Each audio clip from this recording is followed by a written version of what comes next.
Flosstube friends, I'm Audrey Marine. I'm back for episode 10 and today is Saturday, November 18th, 2023, and I have a lot of goodies to show you.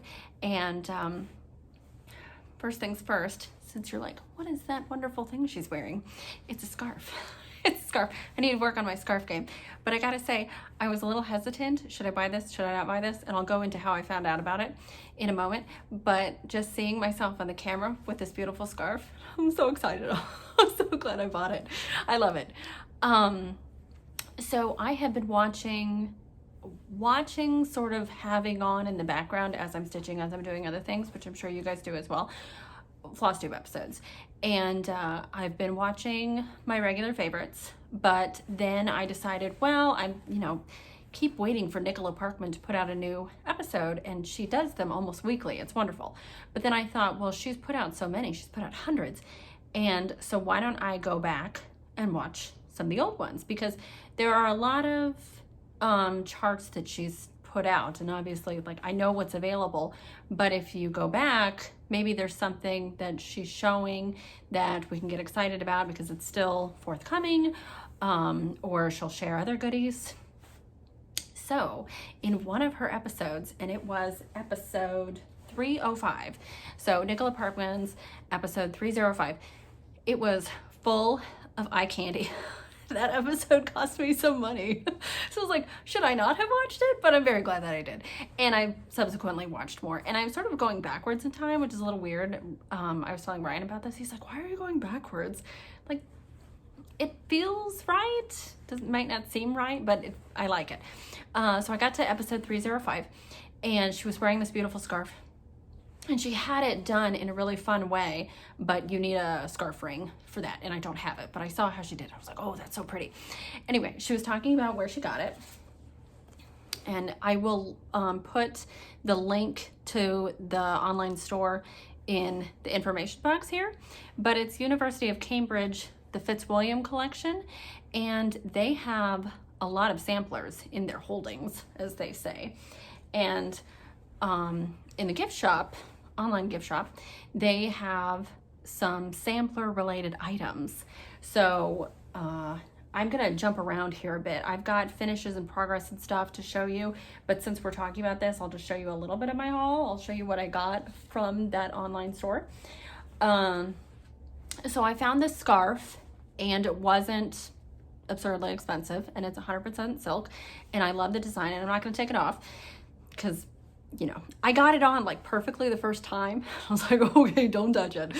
But it's funny, I went into the office to tell Ryan that I was gonna start recording soon, and he's like, well, where's your bird pin? Oh, no, first thing he said was, no wiener dog. I have a wiener dog pin. I love it. It's an Erstwilder by Terry Runyon, but it stays on my brown wool coat that I got, when did I get that coat? I don't remember. Anyway, so the wiener dog lives on that coat, but he loves the wiener dog pin. He's like, no wiener dog today? I was like, no. He's like, well, where's your bird pin? The one that I stitched. And I said, I'm not wearing the bird pin today. And he's like, well, why? And I said, because I have something else Stitchy related. And he's like, well, what is it? And I was like, it's a scarf. And he's like, well, when did you get a Stitchy scarf? And I was like, it showed up yesterday. Just shut up. Let me record. So I found the scarf, and it wasn't overly expensive. So I popped that in my cart, but then shipping was like $28 or something, and because I gathered that this was all coming from England, but it arrived here lightning fast, so I don't know if they had a warehouse in the US or if they just shipped it express or what happened. But I was like, okay, well, if I'm gonna pay that much for shipping, because I did really want this, let me see what else they have. And I was kind of putzing around on the site, and then I thought, well, let me just search sampler. A bunch of stuff showed up. A bunch of great stuff. So one thing that I found was a set of note cards, and they have individual larger size note cards that you can purchase, but those are about $4 a piece, maybe a little bit more. This was a set of 10 small note cards for about $9, so that wasn't bad at all. And I kind of think maybe I should have gotten 2 packs of these just to have as like thank you cards for Stitchy kindness and stuff, because I did receive some Stitchy kindness last week, and I'll get to that.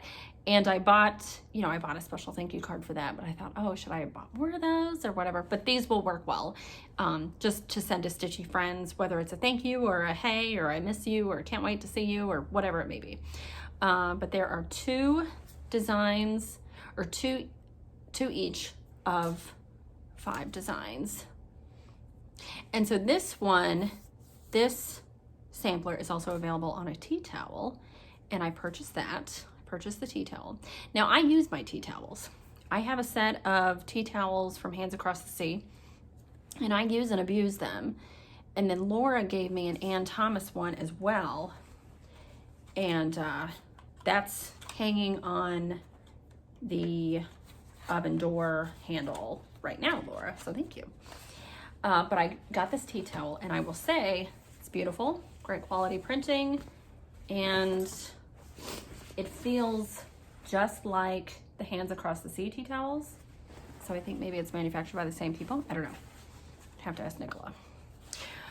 But if this looks familiar to you, it may be because you have seen this pattern. It is available. This is the Dorcas Haynes sampler, and this pattern is available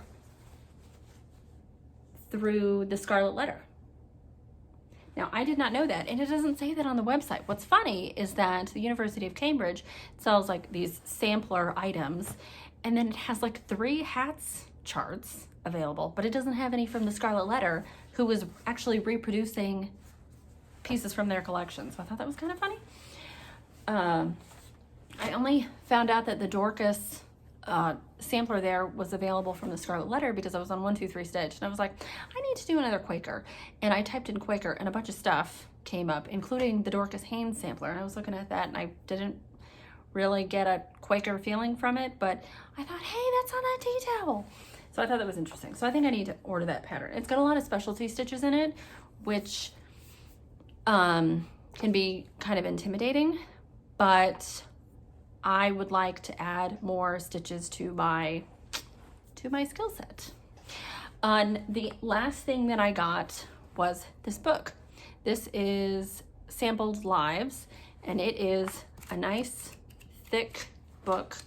It has a ton of illustrations, a ton of color photos from their collection, samplers from the Fitzwilliam Museum. And this book was only $25. So, and last night I read the introduction and the first chapter, and it was really interesting. And I was thinking about reading an excerpt, but I don't know that I'm gonna bother you guys with it. It is quite dense, I will say, but it is very well laid out, very informative. This I thought was interesting. So when I first got it, I would just like flip through like mad to see the photos, and then I started actually getting into it. But what was funny is I was just like reading things here and there initially, and then as I was going back and watching old episodes of Nicola's Flosstube, she mentioned getting to go to the Foundling Hospital, and I was like, I just read about that in this book. So it's very interesting. But this, I thought, this is a pattern book from, okay, it's in German. I'm not going to attempt that. Leipzig, 1527 to 29, reprinted 1882. The reprint is already old, but the original is crazy. But I wanted to show you guys. I did bookmark this. This is Dorcas. So pretty, so pretty. So very large, has a lot of specialty stitches, tons of colors. So that's now on my to-do list. I don't think it's gonna be anytime soon. I have enough things kitted up and in need of attention. Something else just showed up today. So, pardon my nose, it's a little, I feel like it's got a little runniness here. Okay, so that's a little bit of my haul, but I wanted to show you guys progress on some things. Oh, and another thing is, I'm in the same room as I had been before, like in the last couple of videos, but I moved some things around. So this desk here had been there, and that secretary desk and hutch was a little bit farther this way, so you couldn't actually see it in the video, but I did some rearranging today. I wanted my desk closer to me while I was doing these videos near the window. And so I moved the secretary desk into the corner and then moved this flat top desk over here. And I think it actually opens up the room a little bit more. Not that I needed more room. Nobody comes in here except for me. But I think I like the layout. So, all right. So last time I showed you guys, Harriet Hay was one of the things that I showed. And I did make some progress on that. And I will do my best to insert a photo here to show you what it looked like the last time I did a video, and then you'll be able to compare the progress. So this is what I have done now. So I think I can safely say that I'm about halfway. Not exactly halfway, not quite, but I'm almost there. I stitched more in the house, made more progress in the house. And then down here, I made a lot of progress. So I think I had this big vase of flowers before, but I got more of this stitched, added the chicken. This peacock was already there because I remember telling you guys that Ryan thought that was a turkey.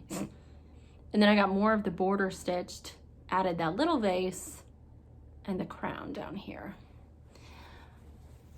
So in this section here, there will be an over one verse. And then Harriet's name is supposed to go up at the top here. I haven't done that, that's also over one. But other than that, I think she is over two with some eyelets. So it's been so nice to have something that I have made progress on so quickly. You know, I was plodding away on Hannah Campbell and oh my gosh. But I wanted to say thank you guys for all your encouraging comments about Hannah Campbell. She's beautiful, but she's a challenge, and there's so much over one, and it's so slow going. You know, you do those tiny little stitches and you just don't see any progress. But at least with Harriet, I've made some progress. So this is the model photo. It's a little fuzzy, this printout.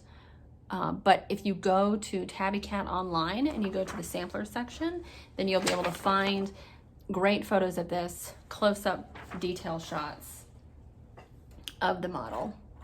And I chose to stitch mine on 46 count H&H by number 12 Stitch Co. It's got a little bit of a purplish tint to it, kind of brownish, but I think it works really well with the colors here. Now, the chart calls for, I think it gives you a DMC and a Soie d'Alger, or a DMC and something else, I forget. But I got the 103 conversion from the attic. And you can call or send them an email if you like these. I think the colors are spectacular, and I just love the spooled silk. I love it.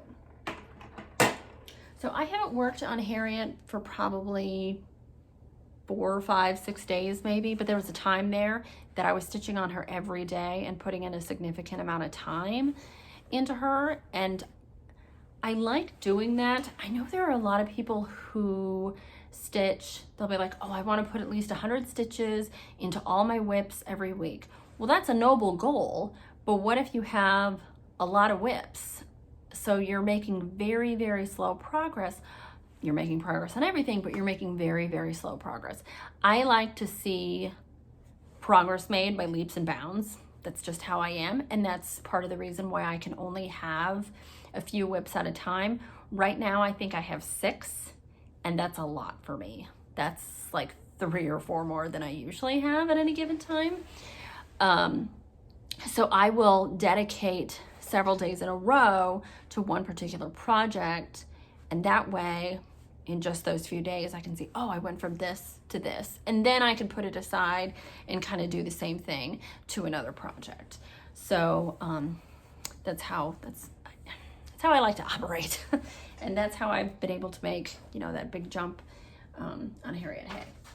So I felt okay putting her to the side. And then, you know, I thought, oh, well, Harriet is going so well and I like it so much that I've kind of neglected Hannah Campbell. And I thought, I don't ever want it to get to the point where I've put her aside so long that I won't pick it up again. You know, you start a book, you read a couple chapters, then you put it down, a few months go by and you're like, oh, now I have to restart the thing because I don't remember what happened in chapter 1. I didn't want to feel that same sort of feeling with Harriet. So what I did was I actually have this frame. It has a support as well so that you can put it on a table or desk or something. But I took the frame off of the support and I put Harriet on this. And I thought if Harriet, excuse me, not Harriet, I put Hannah on this. I put Hannah Campbell on this. And I thought if Hannah is on that and she's looking at me, she's glaring at me every day, then that it will get to me and I will have to just put in a few stitches on her every day. So in that respect, that was one of the things where I couldn't devote hours and hours and hours to her just because I didn't feel like it. So I did the thing where you just put in a little bit each day, just so that I knew that I had touched that linen every day and was making progress. So this is the chart by Hands Across the Sea. This is Hannah Campbell. This was released earlier this year, April or May, I think, because I purchased it shortly after it was released. And it was my first hats purchase. I purchased it from the attic. I got their recommended linen, which was 45 count Legacy Thai iced tea.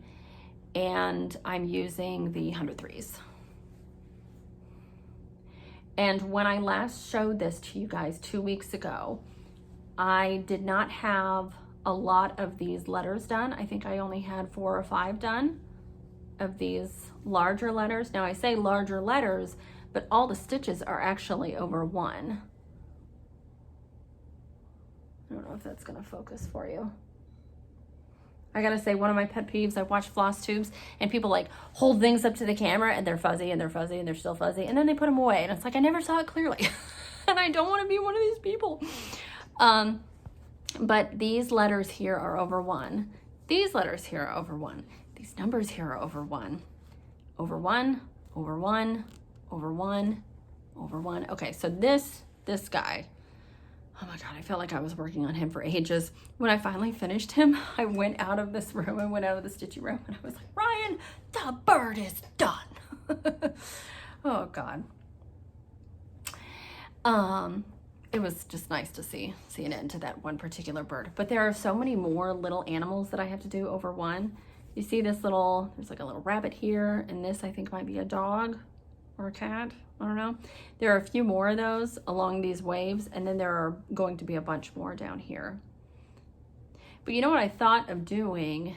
I'd like to finish these letters, because I only have a few more now, right? I'd like to finish these letters and finish this little bit here that I'm missing these little bits. But I think I'd like to just continue the border down. I really like stitching this border. Continue the border down and around until I get to maybe this tree or the house even, and, you know, reward myself with getting to stitch that.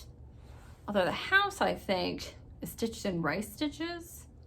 I've never stitched a rice stitch, but I think I can figure it out. And Nicola includes stitch guides in the charts and then also on the website. So it's nice to be able to say that I've made progress on Hannah Campbell. She is beautiful. If you are considering stitching her though, I would recommend stitching on a 40 count or lower, I think. I mean, I love stitching on 46 count, 45 count.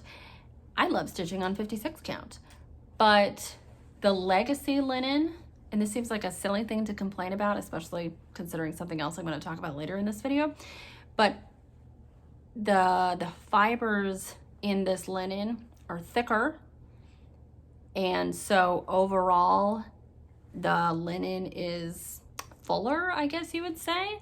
And so sometimes it's hard to find the hole, and it also makes it hard when you have a lot of dense over one stitching.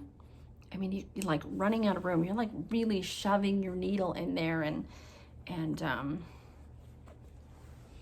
there's the back. I mean, he's a chunky thing on the back. So, you know, even if you're used to stitching on higher counts, Hannah Campbell has so much over one that it can be frustrating. I mean, when she's done and she's on my wall, I can say, yeah, I did that. But right now it's I did have a question, and since I talked about Harriet Hay, I want to go back to that for a moment because I had a question from someone, let's see, Liz, and I did answer her, but I thought maybe some other people would have the same question. She asked about carrying threads. Do you or don't you? I think she was going to try silks for the first time, or she was something regarding this she was going to try the first time, and I'm sorry I don't remember. So I told her that, you know, you do whatever you want.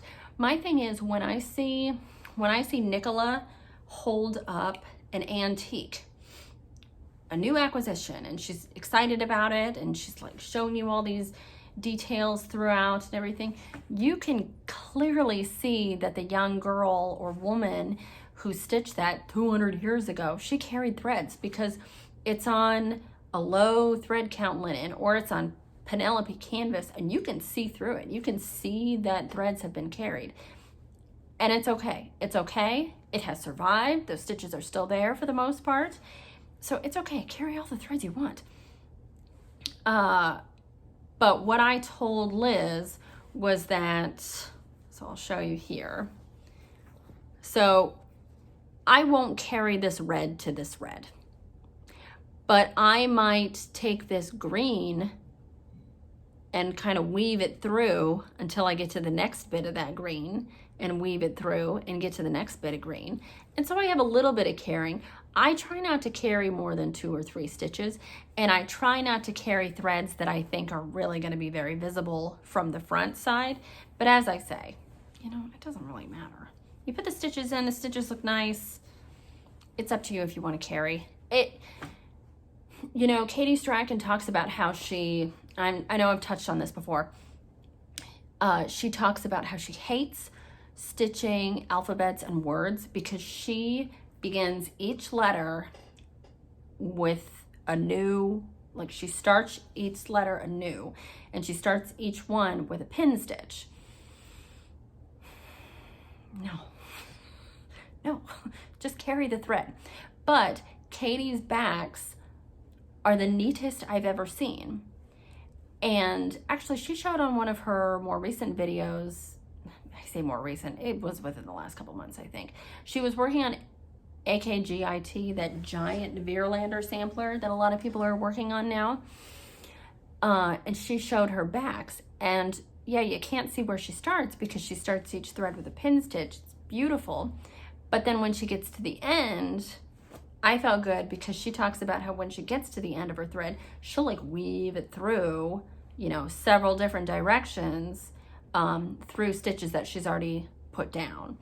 And so I thought, oh, well, I don't start the way that Katie does, but I end the way that Katie does. I really weave things through. But still, her backs are very neat, and so I understand why she does the pin stitch.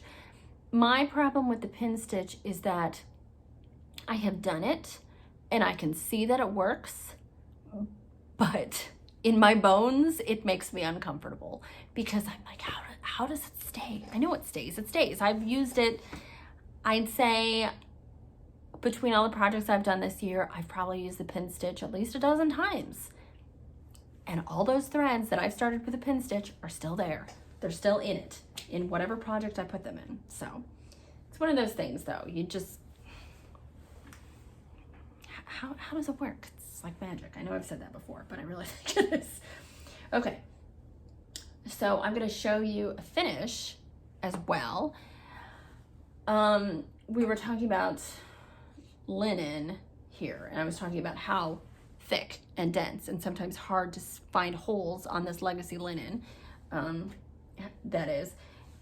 Now this is my finish of Mary E. Hill. I showed this start last time, and I was talking about how I didn't like the linen. I didn't like how it felt. But I was so far along, I was about a third of the way through, and I thought, well, do I really want to restart it? I can restart it because it's such a small thing. It wouldn't take me much time to restitch what I had already stitched, but shouldn't I just finish it and get it out of my way? And that's what I ultimately did. My mom texted me. She was like, just finish it. And I said, boo. She was like, fine, restart it. I didn't restart it. I continued this. And then someone else commented here on YouTube and said that the color is beautiful on the fabric. Just continue it. And the color is beautiful because I chose 681, which is a beautiful bright ruby red. And this is Squirrel Nutkin, 46 count Squirrel Nutkin by Tabby Cat. Now, I have a couple other pieces of linen from Tabby Cat. Beautiful colors. Every color that I've seen from Michelle is so cool. It's beautiful. Whether it's heavily mottled or not mottled at all, I think she is excellent at dyeing fabric and coming up with colors. However, there seems to be a difference in the linens. She's not producing the linen. Zweigart is producing the linen. And I can't figure out why just the ticket that I had and stitched the Greek sampler on, and my creme brulee and some other pieces that I have are great and feel wonderful and feel as you would expect, thick and rich and dense. And then I have this thing and this fabric. I mean, it's see-through and it's 46 count. And as I was pulling threads to do this hem stitch, they were snapping. There was no strength to them. And it was very frustrating. And I had someone reach out to me and say that they were working on a piece as well, a piece of Zweigart, had the orange stripe, but they felt that, yes, it was less than it should have been. Like, it didn't feel quite the same way. It felt kind of cheap. And so I'm kind of hesitant now to buy fabric, and I really shouldn't be. So if you guys have an answer for me, I don't know. Okay. I don't even know where I'm going after that. Okay. So let's see, what else do I have to talk about? Oh, I have new starts. Now I'm a little, what's the word? Kerfuffled. Okay, so last time, on my last video, I showed this pattern. This is a Plum Street Samplers, a Shepherd's Song. My mom bought me the pattern, and she also got me all the threads. And these are the called for overdyes, and they're looking a little rough now because I have been using this. So they're a little twisted, but really pretty colors. Now the sampler is stitched on Hog Bristle by Fox and Rabbit. It says 36 count using 1 strand of floss over 2, but I chose French Pear in 40 count by number 12 Stitch Co. That's what I went with. It's a really pretty light green color, and it still has my hoop on it because I was stitching on this earlier today. And here's my start. Now normally I start in the top left, but I really wanted to stitch a sheep very quickly, very soon. So I started in the bottom, stitched a little bit of this border here, and then got over to the sheep. He's really cute. It's funny, Ryan came in earlier, was it yesterday or was it today? I don't even know. Anyway, he's like, what are you working on now? And I showed him this. He's like, oh, those sheep are so boxy. I was like, yes, I love them so much. And all the sheep have different patterns on them. They're pretty silly sheep. I think I'm gonna make a few changes to this pattern.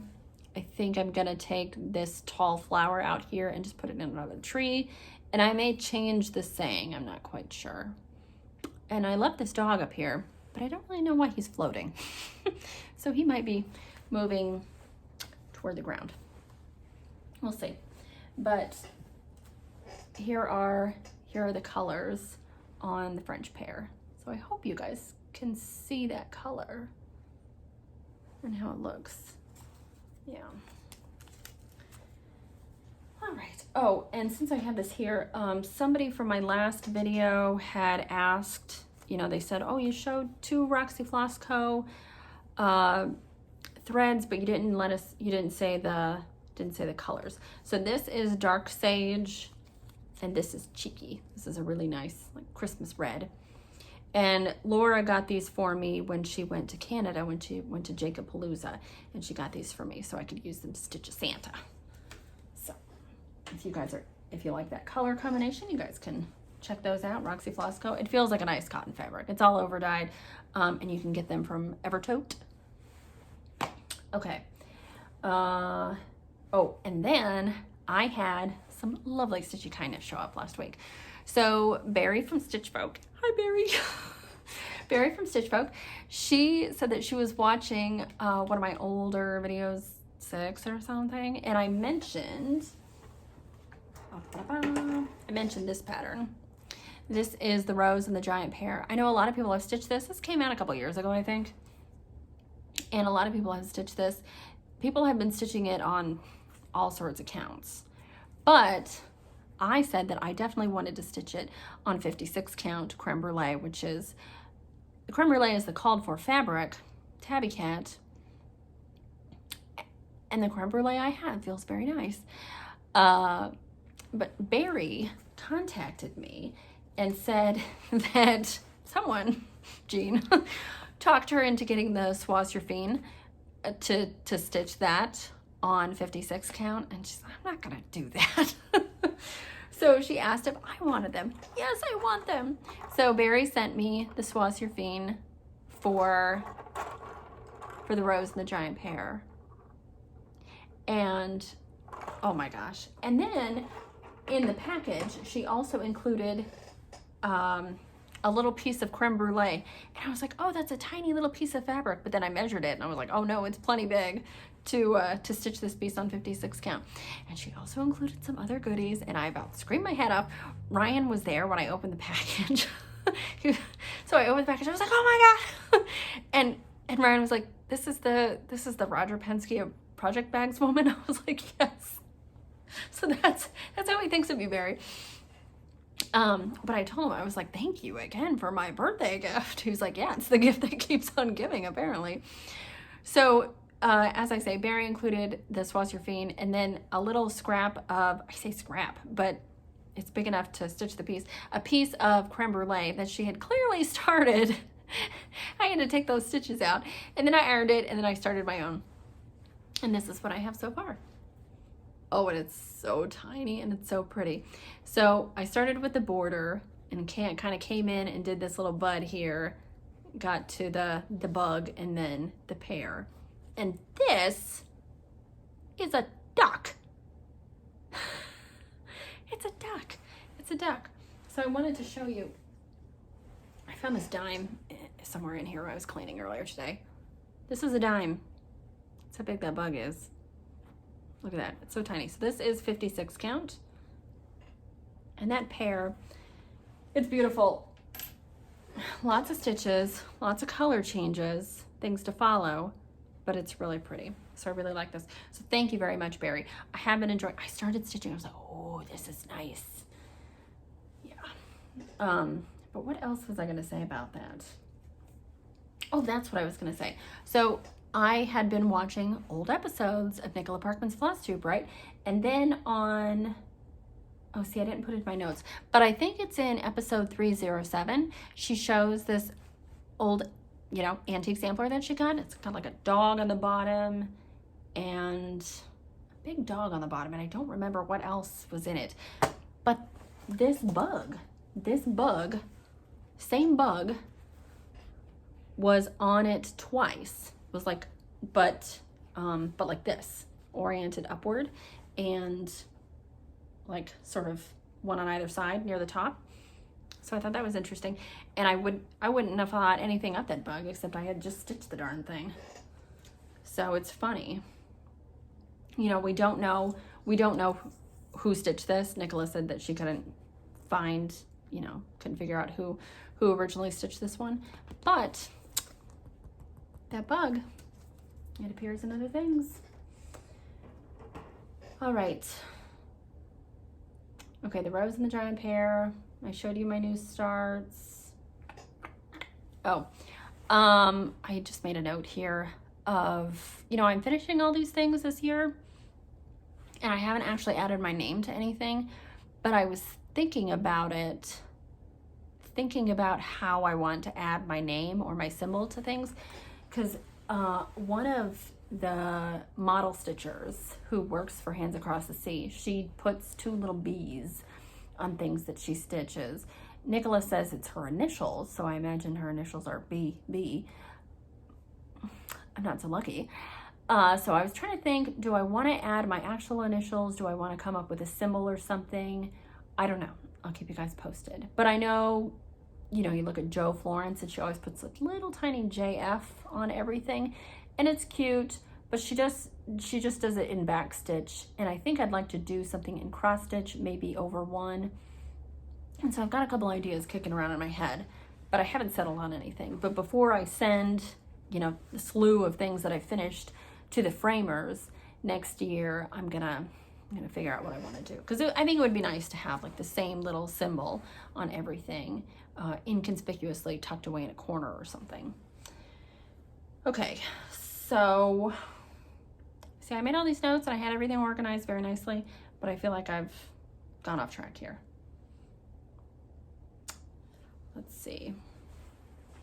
Oh, also in that episode 305 where Nicola had this scarf on, and she actually bought the same scarf in a different color, and then she was talking about what else is on that website. I purchased some things. She also showed a little beaded fob that she received as a gift from somebody. That little beaded fob is from Fern Ridge collection. You can find them online. So Nicola showed one. It was like a golden color and it had a honeycomb pattern on it and some bees on it. I thought it was really pretty. So I went on to the website and I was looking through their kits, because they are kits. They're $40 a piece, I believe. And there was one of a hedgehog, and I was like, that looks familiar. I think Katie Strachan made that hedgehog one. And I thought, oh, this is where she's getting the kits. But I know Katie also just buys her own beads and, you know, makes her own designs. But I saw a couple on that website that I like, and I have done jewelry making and beading in the past, and so that was something that I thought maybe other people would be interested in. You know, for people who stitch Mill Hill kits and other things like that, you've used beads. So if you are interested, I would check out Fern Ridge collection, because I'm trying to decide, because there are a few different designs that I like, and do I just want to buy them all and save on shipping, or do I want to be more responsible and just buy the one kit and figure out if I actually like it, but then possibly pay for shipping again when I order something else. But you know, like, I don't have enough things going on. Okay. So I showed you what I got from the Fitzwilliam Museum gift shoppy. But I have a fun thing that I found on eBay, and then I've got a couple other things that I'll get into as well. So last October, so more than a year ago, at Hobby House, there was a workshop for this. This is Alas That Has Gone. This is Margaret Anderson. So this is full of a bunch of specialty stitches, and it's Scottish, and I love it. So I thought, oh, well, maybe this October it will be released. Well, there was no news of its release. And I thought, oh man, well, maybe it's an exclusive to that workshop, maybe. And I asked Laura Duet about it, because she went to this workshop, and she said that she didn't hear anything about it being released. And she went to Hobby House again for another retreat with Nicola Parkman this fall, and So I would have thought she would have heard something if there was anything to hear. Okay, so I was on eBay the other night looking at stuff that I didn't need, and this popped up, and I could hardly believe it, and it was such a bargain because it also came with, so the person, look, we've got like silly little things here. Like I think the woman who had this, she started it and was like, yeah, it's not for me. So I don't know what I'm supposed to do with that. We're just gonna get rid of that. But this is a Soie d'Alger, and she's already got it, you know, labeled and everything for me on nice floss drops, and the price, I couldn't beat it. I mean, I would have been happy just with the chart. But she sent the floss, and then she sent the linen as well, which is a 32 count, so I probably won't use it. It's also not labeled. I don't know what it is, and it doesn't feel super great. I don't know. Maybe it's just because it's 32, and I'm so used now to stitching on 46 and 56. But it's a nice warm brown color, and I think it works really well with all these beautiful bright colors. So I'm going to try to find something similar in a higher count. But because this is Soie d'Alger, I think I'm just going to go to a 40 count rather than 46, which is what I have been using. But I was very excited to find that. So now I don't have to beg and borrow. But lots of specialty stitches. So as I said earlier, I'm going to try to add, you know, more to my skill set, I think is what I said and what I mean. But this has stitch guides. There was queen stitch and double running stitch. And what else does it have in here? Long arm cross stitch, satin stitch, which I've used before. I think most people have used and then later avoided the satin stitch. But that was a fun find. And then I think it was back in September, Brenda, on one of her episodes, I'm sure it was sometime in September, she showed a new pair of scissors that she got from England, from Sheffield, England, and I bought them right there on the spot because they were so pretty. And when I went on to the website and saw the price point, I was like, that's it, really? Now, that estimate was 14-week wait for these scissors. And I was like, well, what else have I got to do? So I ordered them, and they didn't take 14 weeks, obviously, because I ordered them in mid-September, and it's now mid-November. And I've already had these for a few weeks now. I didn't show you guys these when I got them because I wanted to use them for a while and then let you know. And I will say, these are my favorite scissors now. They are very weighty, and I know I have this fob on here, but that has nothing to do with it. They're very weighty, and the blades, oh my God, they're beautiful. They're beautiful, and they're very sharp and precise, and where have these scissors been all my life? And my mom got me a couple pairs of Dovo scissors from Silver Needle. Those are very nice scissors. She got me the straight blade and then the curved blade, and even Rupert, he was using the curved blade for one of his little needle bar projects, and he was like, oh, I like it because you can get really close and snip, you know, very, very close to the project. And I was like, well, that's kind of the point. So it's funny that he picked up on that. Those are very nice scissors, but these ones are half the price of those Dovos, and sorry, Mom, I like them better. But it's nice. I have options. I have options now. I have lots of nice scissors, but these ones, they've just been a joy to use. So let me show you. These are from Ernest Wright, and they come in this little box, which is cute, but I think it would be better if they came with a sheath, because am I really going to store them in this box? I kept the box because it's a nice box, but I think really I should just recycle this, right? But this is the brand Ernest Wright, and the price point was great. They have other embroidery scissors that are a more plain design, and they have shears. They have all sorts of different things, and they're all handmade in Sheffield, England. And yeah, you might have to wait a while, but I would highly, highly recommend at least that pair. So I would think that the rest of their products are just as nice. Okay. Toss that, I don't need that. Okay. I'm gonna pick this up. This is something that I got at Michael's last week. I got a couple of these. boxes. And I showed, I made a little video and put it on Instagram, but I'll show you guys here just in case you don't follow me on Instagram. So it's like a card keeper for greeting cards and things. But what I decided to do was I decided to get this because I was looking at it in the store and I thought, oh, well, that looks like the perfect size. Oops, can't show you that one. That looks like the perfect size for Hands Across the Sea booklets. Sorry, that one was from Words of Wisdom, and we're not supposed to show you. I think actually we just weren't supposed to show you anything from Words of Wisdom for like a month. But I know there are some people who are waiting until Christmas to open their Words of Wisdom. So I'm trying to be respectful of that. I have actually finished something from that box already. So in the new year, I will have you some things to show you from Words of Wisdom.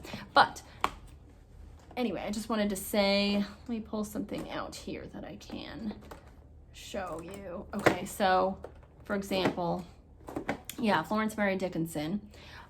I thought this would be a good way to not only just store these little booklets and things, but then to keep the coordinating fabric with them, because I still have a box full of fabric and then I've got a box full of patterns. But when I go to pull a piece of fabric, I have to ask myself, well, have I already earmarked this fabric for a different project, or is it okay to use? Am I gonna have to replace it if I use it now? Whatever. So what I did was I put my little booklets in here, and then if I did have fabric for that specific project, then I put it in here. It's another Words of Wisdom. What is this? So, oh, here we go. This is Emily Ann Greenaway. And I got the fabric for that, put that in there. And then I got this other bottle. Just whacked myself in the face. So you saw this just a moment ago. This fits Plum Streets perfectly. Brenda Gervais, anything that's like a half, 8.5 by 11, right? Those things. So I've got my fabric in here for this project. Anyway, those boxes retail for 20 bucks, but you'll often be able to find them on sale, and if not, use a coupon. If you are shopping at Michael's without a coupon, you are doing something wrong. So I lucked out when I found them last week because they were half off, so they were 10 bucks, but then I was able to also use a 25% off coupon. So I got them for $7.50 a piece. But even if you're paying 10 or 12 bucks for them, I'd say that's pretty good. You know, it keeps all of your little booklets clean. I like it. Another thing that I got is a new planner. So I know that a lot of people use the Book of Days. I believe that's from Needlework Press. Correct me if I'm wrong. I have seen that. I don't really have any interest in getting that. For the last couple of years, I have been purchasing planners from Golden Coil, and I really like them. They are pricey, but they're completely customizable, and you can put whatever sorts of pages and how you want your calendar formatted and all that stuff. You can get that just the way you want it. So this is mine from last year. It's got a linen finish cover, and then it's got your regular calendaring stuff in it, as you would expect, plus whatever specialty pages I wanted to put in. But then in the back I had extra pages put in, and there's like graph paper and stuff. Oh, and you see I did actually use the graph paper. I was charting a cross stitch thing. That was for an anniversary sampler. But then here's my list of all my finishes for this year. Next month when I do another video, I'll show you guys a lot of my finishes from this year. Now I can't show you everything because some things I gave away or will give away or what have you, but I'll go through and show you a lot of what I finished this year. So this is my new planner for this year. Also a linen finish, but I got the current color. And I wanted to show you guys something. I've already been able to put something in January. What does that say? Sampler Symposium. So I'm going to Sampler Symposium. I knew this last video, but I was like, should I tell people or should I not tell people? I'm telling people, because I'd hate to think that I would go and then I would come back and talk about Sampler Symposium and somebody would be like, oh, I was there too. I wish I could have met you. So I will be at Sampler Symposium at the Attic in January. I'm very excited. I think Barry's going. Barry! Like, we're friends, whether you want me to be your friend or not. We're friends. So I'm very excited to go to that. Now, Laura had mentioned Sampler Symposium months and months ago, and I was like, oh, I can't go because Ryan and I are going to Hawaii. And I was really excited about going to Hawaii, but really bummed that I couldn't go to Sampler Symposium. Well, we had to cancel that trip because Ryan found out that he's going to be working. Well, he found out that he was going to be working job A, and then better job B came available. So now he has to tell job A that he can't do it because he's doing job B, because job B leads to more jobs throughout the summer. But both A and B were on that weekend. So I was like, oh, well, we can't go to Hawaii. That's such a bummer. Can I go to the attic? So thankfully he had found all this out like 2 days before Jean put out the newsletter giving the information about registration for the attic. So I was able to, I kind of hemmed and hawed, and then I thought, no, I want to go. And I know I'm already signed up for something in October, but still only be two retreats next year, and I can handle it. But then, you know, with job B, which is a new job, and then all his other existing jobs, and then this other job C that he's trying to get to add on. Oh my God, we're gonna be traveling so much. It's a lot. So Ryan asked me the other night, he's like, are you tired yet? I'm like, I'm already tired thinking about next year, and it hasn't even started. He's gotta be exhausted. So, but it's really good. It's all good news, and I hope to be able to share more details with you if you guys care. It's all racing stuff. Do you care? If you care, you can follow him at Ryan Marine on Instagram and Twitter. Yeah, and he's on Threads, but does that count? I don't know. But another thing, back to January. So I'm very excited I get to go to Sampler Symposium. I'm gonna have more Stitchy stuff put in here. But I wanted to let you guys know about this. So on January 25th, Alba Stitcher, her name is Amanda, she is starting the hashtag Mighty We Nation Sal. She is extremely Scottish, and I love listening to her. And I was watching Sew Me Sarah's latest video, or one of her latest videos. I kind of watched like a bunch in one day, and she was talking about Amanda and how she was going to start this Sal in January on Burns Night, which is a celebration of Robert Burns, the poet, the Scottish poet. And Sarah said that she, you know, Amanda's being kind of loose with it. You know, it doesn't have to be like a Scottish reproduction sampler or anything like that. You don't have to stitch a Highland cow and a thistle. And I laughed so hard. I was like, but what if you want to stitch a Highland cow and a thistle? If anybody knows of a pattern that has a Highland cow and a thistle, I want to do it. Oh my gosh. My friend Alex, John and Alex got a baby. Oh my God, it's so cute. But she sent me a picture one day and he's in this onesie. I was like, oh, it's so cute. And then I realized there were Highland cows all over the onesie. And so I texted her back. I was like, are those Highland cows? She said, yes. Oh, it's so cute. They're ridiculous animals, but I love them. So I thought on January 25th, so you can start anything that's sort of Scottish reproduction sampler, a stitch that was designed by a Scottish designer, whatever. Because Amanda, Alba Stitcher, you can find her on YouTube and on Instagram. She is stitching Thistle House by Plum Street Samplers. I stitched that earlier this year. I really like it. It was a nice little quick stitch and just so cute. I changed the thistles in that pattern from pink to purple though, because I wanted my thistles to be purple. And I apologize, for some reason it's getting kind of dark right now, even though I don't see any clouds. So I'm kind of losing light here. But I thought I might either start the Alexanders of Linthrathen, which is an extremely Scottish, or I might start Margaret Anderson here, because I read the introduction to this, and it says that, let me see if I can get to it.